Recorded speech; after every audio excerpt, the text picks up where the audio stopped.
Welcome. Today we have Jessica Day George with us. She's a well-known author of fantasy. And Jessica, why don't you tell us a little bit more about yourself and your books to start off with? All right. Well, I am originally from Idaho, and we sort of moved around a lot. My dad was an agronomist and he worked with farmers. So we'd go work on sugar beets or work with the alfalfa farmers. So we'd move to these, I always joked, like progressively smaller towns in Idaho, like further away from friends. And the one thing they always had was libraries.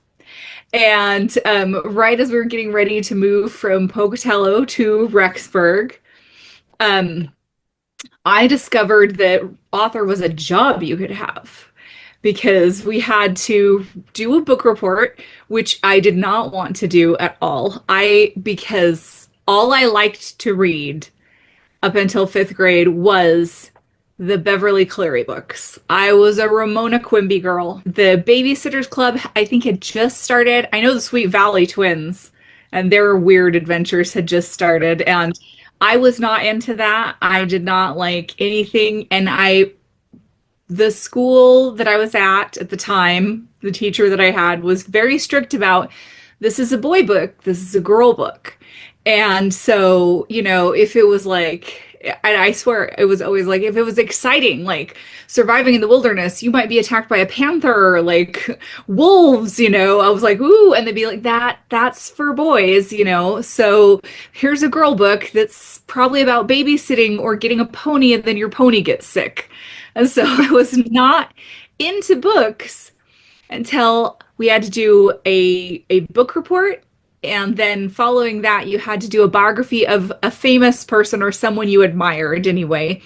And the teacher took me aside and told me, you're not allowed to do another Beverly Cleary book because they're way below your reading level and you've done all of them over and over again for book reports. So I found on her shelves in her classroom Robin McKinley's The Hero and the Crown, about a red-headed princess whose horse doesn't die, who has adventures and slays dragons and stuff. And so, because it was a Newbery winner, there was actually a little bio at the back of the author, which was unusual for a kid's book at the time. You just read them, and usually at the back, they just had an order form to buy more or something, more Dell paperbacks or whatever. And so I did my person I admire report on Robin McKinley because I'm like, this woman's whole job is to just write books about teenage girls having adventures, slaying dragons, falling in love with handsome wizards and stuff like that. And so I sort of went from there. Like, this is what I'm going to be when I grow up. This is what I'm going to do. So the thing, no matter where we moved to after that, I would find a library. And instead of just going straight to the Beverly Cleary books, I looked for other stuff that maybe had dragons on the cover or were fairy tales. And I was just always looking for ideas after that for my own books. So all of my books since then have been, or all of my books I've had published have basically been for younger readers, kids and teens, and they have all been very much girls and boys. I let boys have fun too sometimes. But like younger protagonists that are having these adventures, falling into like finding these things, discovering their own powers and stuff like that. And it just is sort of always modeled on what I found that time in fifth grade and decided, you know what, that is the kind of book I want to read. And there wasn't a lot out there at the time. And so I said, I'm going to write this. That's what I want to write because that's what I want to read. So that's sort of where I went from there. So And when did you start writing then? Did you start writing as a I was young 11 teen? and 11? in a diary someone had given me that had a teddy bear on the cover with a pencil that had four different colored leads. So it changed color as you wrote in cursive. I wrote a story about a girl and her psychically bonded to her horse that became the first chapter of one of my books, actually, just a couple of years Hey, ago. Really. The Queen's Secret, the second book of my Rose Legacy trilogy, was the first thing I wrote when I said I'm going to be an author. wow. Everything I even like I modeled her clothes after the clothes in that and the whole sort of scene at the beginning of that book. I kept trying to use it in the first book and I'm like, nah, this won't work. But I ended up pretty much using this whole little scene of being in the fog and someone's going to attack you and all you have is your trusty horse and stuff like that. That is straight from my teddy bear diary. That is awesome. In Wow. fact, when my parents would be like, you should get a job, like when I was a teenager and stuff, I would look in the newspaper for writing contests, like, or the PTA reflections contest. Like, if you won that, there was a little cash prize. I would just enter short stories into like little contests, and then I'd be like, oh, I made $50, so I never had to have a real job. That is so awesome. I didn't know that about you. Yeah. That is wonderful. So how did all these books influence you? How did they impact your life? The books that I read, they sort of showed me um, what was possible, I think. I knew that like I knew, although I wanted it in my heart of hearts, but I did know that I was never going to be asked to face a dragon. I had strategies if that happened that I had planned out. But at the same time, if you looked at the basics of what so many of these stories were working with, and I think this is it's very common in fairy tale. I've written whole research papers on fairy tales. My degree is useless. I have a degree in fairy tales. I have a degree in comparative literature from Okay. BYU, and comparative literature is basically non-English literature in the original language. And so you had to be fluent in two languages, then you had to have a focus in those languages. So I picked German and Norwegian, and my focus was basically fairy tales and myths. So the common theme, and so I had to write whole papers on like what is the common theme in all these fairy tales. And the common theme in most fairy tales and in so many fantasy books is the underdog getting winning big. The Yeah. Cinderella is like probably the most common story in the world. Every society has their Cinderella story that is this very picked on, downtrodden girl who ends up marrying the prince. Or sometimes it's actually a god, and becomes a goddess and stuff because she is good of heart. And so often when you see when you see fantasy books, especially for kids, you've got this kid that is maybe new in town, like I was all the time. I went to three different elementary schools.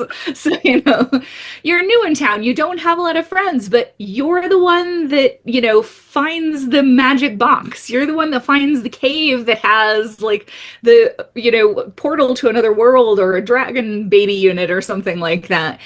And along the way you make friends, you discover your inner strength, all these things. You may not ever find that cave with a dragon or a griffin egg in it that you get to hatch, but you certainly can use sort of the theme behind that of like, I can do this hard thing. If that kid could do that, I could do this. I could do the things that I have coming up. And I think that just speaks to all of us so much. And so, just looking at writing a book. I was 11 years old. Like, no, I never heard of a kid writing a book before. But I'm like, eventually Robin McKinley got published, Dinah Wynne Jones, they got published and stuff. So I can work toward that because I see them as this example to me. And then you'd see the kids in the books that were like triumphing over this. And I'm like, okay, if they could keep going in the face of that, I could. And I think there's a sort of like the appeal of the underdog story and sort of teaching you like resilience and that every person has value in some way is so important. And I feel like that is what really kept me going as well. That's awesome. Now I know you're still a voracious reader. What types of books do you like to read now? Well, I tell you what, as of like last week, I will never read another adult fantasy book ever again.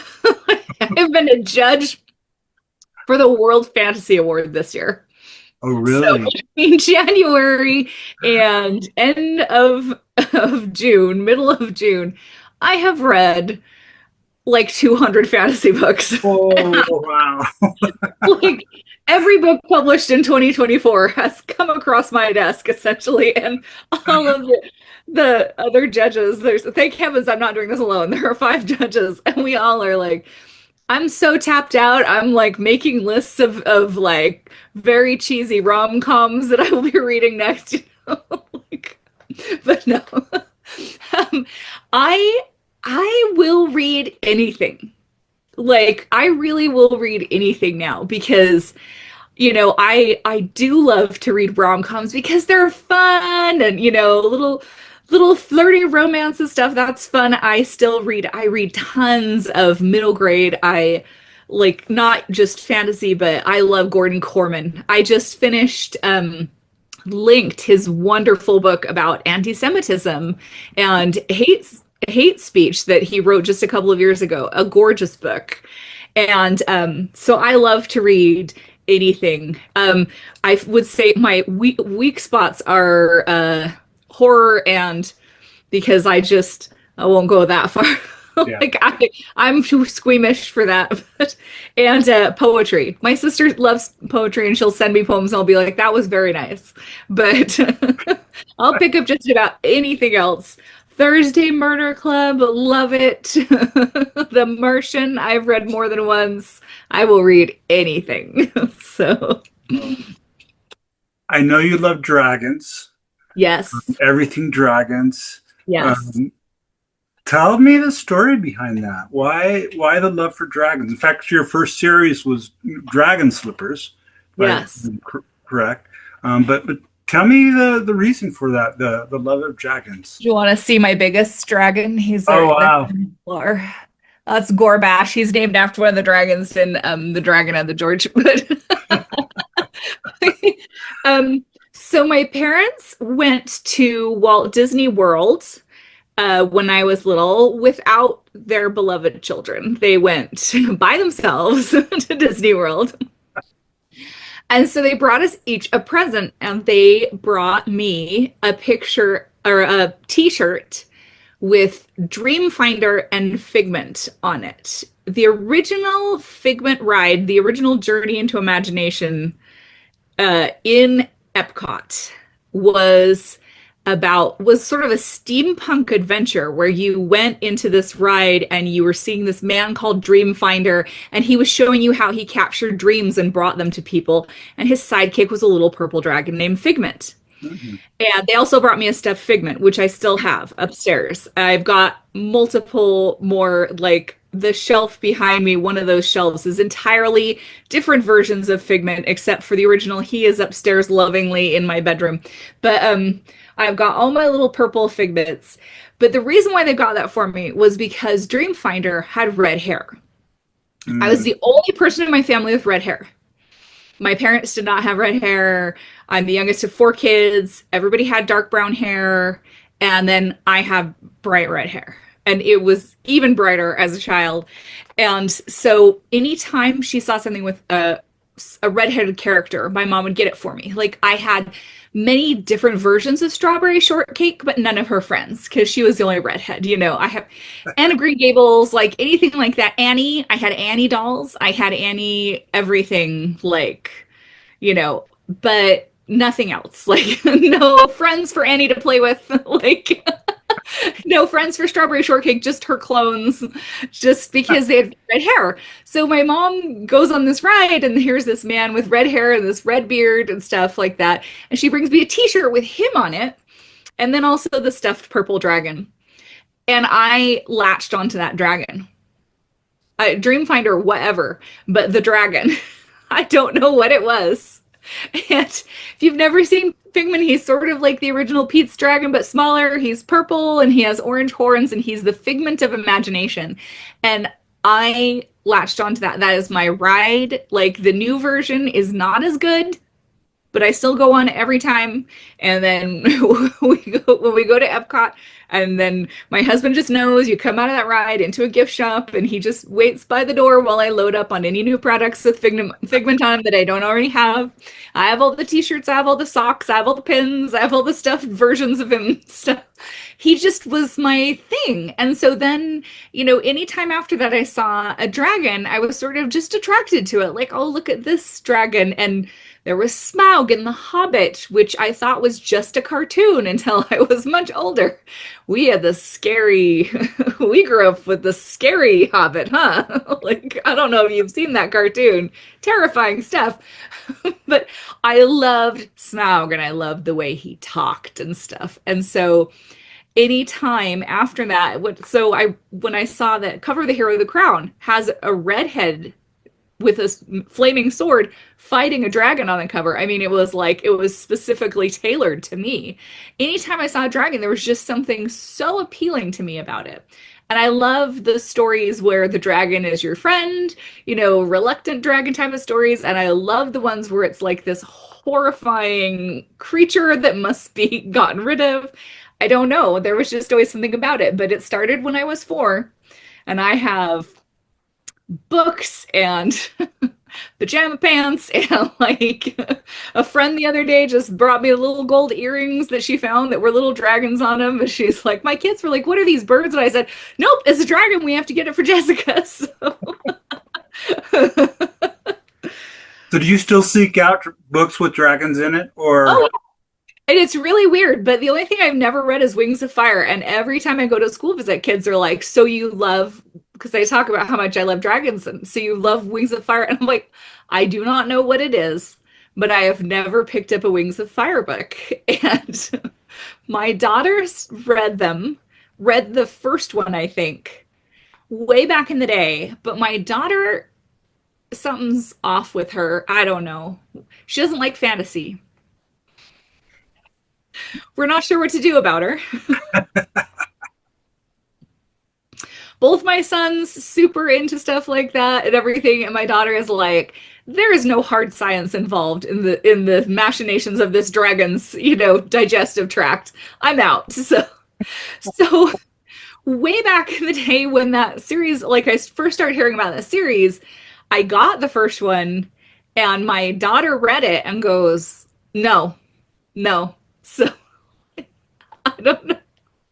But everything else, anything else I've got that when they did the ology books, like, wizardology, of course I have dragonology. I've got like these huge coffee table like books with art of dragons, and this is where the dragon lives, and that's written by a scientist and stuff. And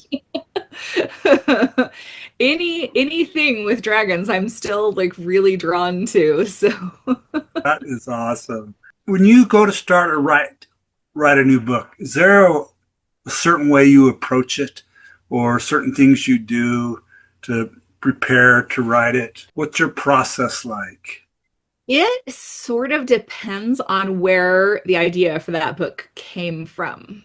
Okay. Um, I have, if it's a character that's like, oh, this would be a really interesting character to write about. I sort of write down and brainstorm about everything I know about this character. For instance, right now I am working on a book that is about a 13-year-old witch and a sort of a worst witch type of scenario. But I came up with a character idea because she is homeschooled. Because when I was in junior high and high school, and I played the viola in the orchestra, we always had several kids that were homeschooled the rest of the day, but then they came to orchestra because they don't have an orchestra in their house. And people, especially when we lived in Rexburg, because we had quite a few farm families, that it was just, they had morning chores and stuff like that. And then the last class of the day would be orchestra, so they'd bring them down for orchestra. And they if they did anything weird, if they did anything socially awkward or anything like that, people will go like, well, they're homeschooled. That was their excuse for everything. Well, we're homeschooled. In fact, they used it sometimes like, you'd be like, wait, that's your favorite movie? Well, I'm homeschooled. Like, that doesn't excuse the fact that your favorite movie is that. Like, like, you're 18, your favorite movie is The Sandlot, whatever. Well, I'm homeschooled. Oh, shut up, Patrick, like. So I thought, what if there was some other reason why they were homeschooled? I'm like, what if everyone was just like, oh, she's weird, she's homeschooled. But the reason why she's weird is that she's a witch. And the reason why she's homeschooled is while she's getting control of her powers, what she can accidentally turn herself blue or blow something up or something like that. So she can't be trusted in a regular science class. So she has to be homeschooled. So I came up with the idea of like, what if it was like your first year interacting with the muggles, so to speak, going to school just 1 hour a day. Can you make it through that 1 hour without doing something weird? But every time she does, people are like, well, she's homeschooled.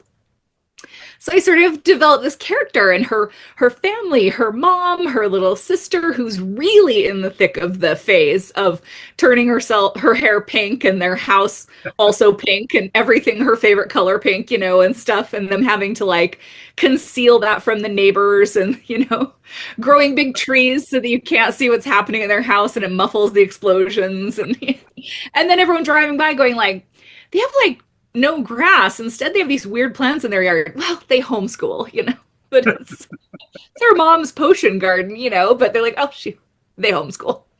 So I sort of came up with that and then started to develop like what would be something that her name is Heck because her name is Hecate and her sister's Minnie for Minerva. They have like these sort of classic witch names, mythological names. So it's Heck and Minnie. And I'm like, what would be something that she would have to face that would be an interesting plot problem other than just, making sure that she gets a ride down to school on time when her mom's very absent-minded and will be in the middle of stirring some potion and her wand stuck through the bun in her hair, and stuff. And so I, developed the characters around her and then was like, what will be what they face? Like, what will be the, the drama and the inciting event and all the things that they would face as a homeschooled 13-year-old witch.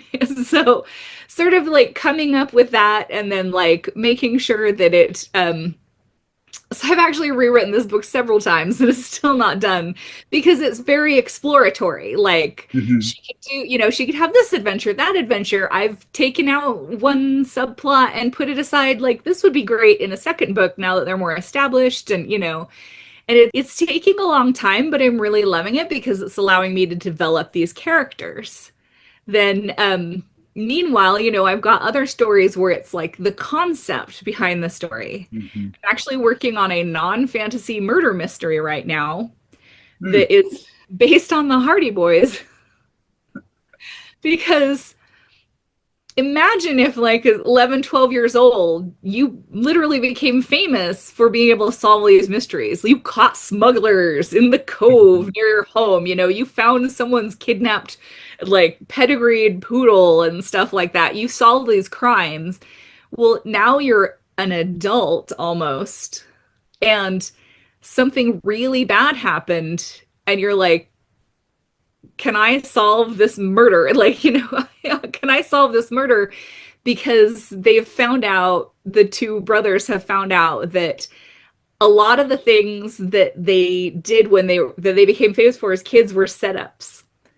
That their uncle, who was their legal guardian, he'd been a child star, and when he inherited them, he didn't know what to do with these two boys. Like how to keep these two, their parents had just died, and how do I keep these two grieving boys entertained? So he'd called in some favors to friends, like, hey, could you pose as like a smuggler and pretend like you're a pirate? And like, so they thought they were hot stuff. They were these amazing detectives, and books got written about them. There's going to be a Netflix series and stuff like that, and it was fake. It was almost entirely fake. But now they have a real murder that people are like, well, you should be able to figure out where the police are failing because you're famous detectives. And they're like, it was all fake. So with that, I started with the concept of like, what if you were the Hardy Boys and when you grew up, you weren't hot stuff anymore, like, so I sort of came up with the crime, and worked my way backwards, and I've been exploring like how they got to there, and stuff after the fact, like how they ended up like that and everything. And it sort of goes along with the concept, which is fascinating of like when you're a child like prodigy or whatever. And then when you get a little older and people are like, nobody cares if you can play the piano really well. It was cool when you were 8. But you're like 18, and a lot of us have had 10 years of piano lessons, So it just kind of depends when you get that idea. It's like, oh, like, where do I start? Am I going to start with, I'm just going to develop this character and see what situation to throw them into? Or what a bizarre concept. Like, what if you were in the Cinderella fairy tale, but you weren't Cinderella or something like that? And then I'll go sort of what I consider backwards and develop the characters from there. I love So it. I Wow. don't do detailed outlines though. I'm very fly by night. Like my desk, the top of my desk is all covered in color coded sticky notes. This is for the Hardy Boys one because look, it's the same color as these teal sticky notes, are the same color as the spine of the Hardy Boys books. And so anytime I get an idea like, oh, they should go there, or oh, this should be a clue, I'll just scribble it on a color coded note and stick it to the top of my desk. And that is my outline. And yeah, I'm working on something for the castle books, the Tuesdays at the castle books and stuff like that. And so like since the first one was like had a yellow cover, I've got like yellow sticky notes and any little reminders about remember this is this person's name or something, or they should go here and do this is on a yellow sticky note just stuck all over my desk. And my agent's like, have you put together an outline for that yet? And I'm like, can I take a picture of my desk and to her? Oh, I love that. Um, what would you like readers to know about you and your books? What would I like readers to know about me? First of all, and the easiest thing to know about my books is if you can spot the word dragon in a book that does not have a dragon in the title, doesn't have dragon in the title, that is the game. The word dragon appears at least once in every single one of my books. Oh, really? I sort of hide it like in every castle book they talk about a dragon at least once, like what if there's a dragon in that egg, or what if there's a dragon behind that door, and even in my like upper teen like fairy tale books and stuff like that, somebody says the word dragon at least once. So I hide the word dragon in there.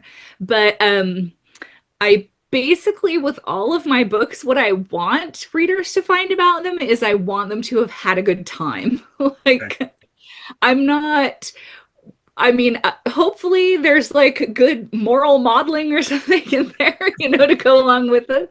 But I just want them to enjoy it and to not feel like, because sometimes my books are assigned, like sometimes they're in battle of the books and stuff, and kids have to read them. And I want it to be a pleasure. I want them to have that same feeling I got the first time I read Howl's Moving Castle or Hero in the Crown of just like, this is so fun. Books can be so fun. So, I love that. I love that. That is awesome. This is kind of a off-topic question, but how does your faith or belief system influence your work or what you do? How does it impact your life and your work as an author? that is a very good question. And I think that it's something that we should ask of anyone, no matter what their belief system is. Because I once uh, was on a panel with Brandon Sanderson way back in the day. I mean, he was famous, but he was not as famous as he was now. So, and I have no. There were other people on that panel. Sadly, we did not let them talk because Brandon and I both have very strong feelings about this, which go along with other people. And actually, halfway through that panel, Orson Scott Card came into the room to see what it was like we were talking about. And he basically put himself on that panel because he has very strong ideas about this. Mm-hmm. And he is wrong. because he does not like it if it's very overt, like your faith has very much informed, like, oh, you can tell that this person is. And the example that we used is Battlestar Galactica, which the creator of the TV show Battlestar Galactica was Mormon. Mm. And there is it is very theological, and what they're doing, if you are a Mormon, tons of giggles come from Battlestar Galactica because they are on the search for this missing colony, and it's very interesting. But he hates Card hates Battlestar Galactica for that reason, that he does not feel that he should have used anything. I can't remember the name of the guy who created it, but he claimed you should not have used anything of that. That's lazy and that's like manipulative and stuff. And I'm looking at this man who literally wrote an entire series about a Mormon pioneer kid and wrote a science fiction series that is basically the Book of Mormon set in space. Yep. And my jaw's like on the table. And Brandon Sanderson taps my arm and goes, just let him go. Just let it go. Like, there's no time. Because we just thought, like, if we challenge him on that, because he just sort of sat himself down and like went off. We were like, if we challenge him on this, this is something that he could apparently fill books with and does not see his own blind spot. Which is what Brandon and I had been talking about with like neither of us set out, and that was several books ago for both of us, but I know I haven't done it and I haven't seen it in his writing. I didn't set out to go like, children, this is our primary lesson of the day.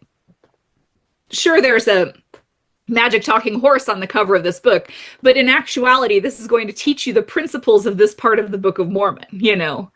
I don't set out to do that, and neither does Brandon. So it's super funny to both of us whenever people are like, oh, I read this book and you can just tell she's Mormon, it's got all this Mormon. And I'm just like, no, you can't.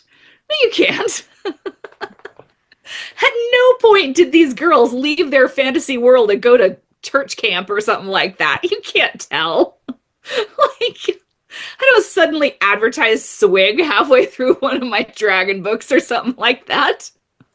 Like, not advertising like sugared sodas or anything like super Mormon-y in there. But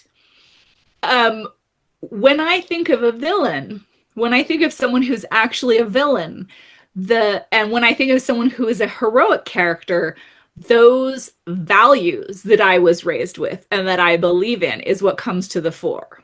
Okay. Like, I could never have someone who was a hero who had knowingly harmed a child or a vulnerable person. I could not have a hero who, seeing someone suffering would not try to help them, because to me, that is a heroic character. Yeah. And I can see where a villain would be redeemable. And I have done that in books, and tried to do that, or had a character that started out and you're like, this is the bad guy, but they find forgiveness, they're forgiven by the people, but it's never for something. I've never had someone who has really hurt someone like come back from that and been like, oh, see, they didn't mean it, it's all okay now, they said I'm sorry. Like, to me, like, that person, that's beyond the power of the redemption of my book. Mm-hmm. If you're someone who has actively harmed children, like as an evil ruler or something like that, and you starved orphans, like, that is something between you and God, like, that you have to deal with. And I am not going to have my like 16-year-old girl character go, you seem sorry about it in the last 5 minutes, last chapter, so I forgive you and you're all good now. Like, I couldn't do that. And Brandon feels much the same. We talked about how, like, when we think about someone who is evil, like, what is our definition of evil? It's not necessarily that they've been to war and that they have, had to kill people in the course of war. And both of us say that some of the most terrifying villains are the ones that sort of make logical sense. Like in their heads, they're doing this for everyone's good, but in actuality, they're just doing it for their own personal glory. Both of us agreed that that is like the worst kind of villain, is the one who's out for their own personal glory. Whereas our heroes, we sort of see the model as being someone who is selfless, someone who is willing to learn, someone who is willing to reach out and help people. And I know that that is informed by my religious beliefs and stuff. To me, someone who is bright and intelligent and a hero is someone who is, changeable in that they want to learn, but they could still, they're not coming from a place where they could have knowingly hurt people for no reason, other than like because it looked fun or something. And so, and family ties are very important to me. And I recognize that not everyone has a great family and stuff. And I have bad families in several of my books.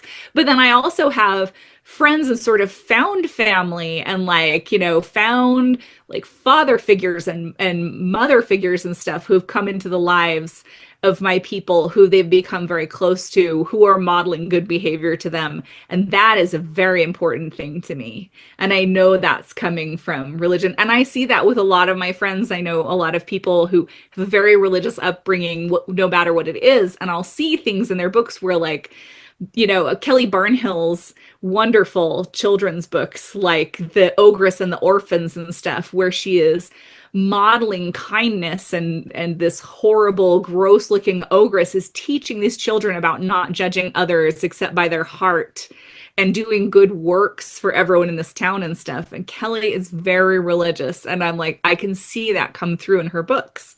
I think no matter who you are, that is going to come out, especially if that's what you were raised with. I love that. Thank you so much. Is there anything else we haven't talked about that you'd like to share? No, I don't know.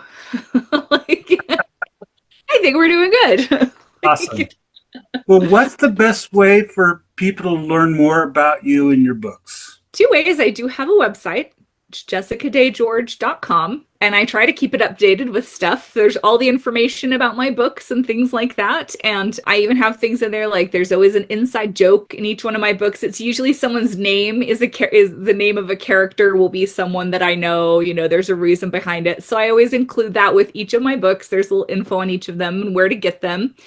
And the other thing is I do actually have a YouTube channel now. Oh, which is called Jessica Recommends, and it's literally just videos of me recommending books. I always start out talking about what I'm reading right now, and then I'll do something like, these are my favorite books about dragons. These are my favorite Christmas books. These are my favorite summertime reading books and stuff like that. So I actually made one the other day that was, I went around at StoryCon at the big, writing and reading conference, and I asked people to quickly tell me a book they would like to recommend. And it's all ages, but I just always say like, oh, this one's for adults, and stuff like that for people. But I went around, I got Marissa Meyer and Laini Taylor and Shannon Hale and all these people to tell me a book that they recommended, and it was so cute. So yeah, on YouTube, Jessica Recommends, and I have little recommendation videos where I talk about books. So that is awesome. I'll point people to that in the comments section. Thank you so much for taking time with me today and our audience. I really appreciate that. You're an awesome author and an awesome person, and I always enjoy talking to you. Well, thank you. I love talking to you too. I was so excited, like, oh, I get to be on Ken's podcast. Well, thanks so much, Jessica. You have a great day. You too. Stay cool. Okay.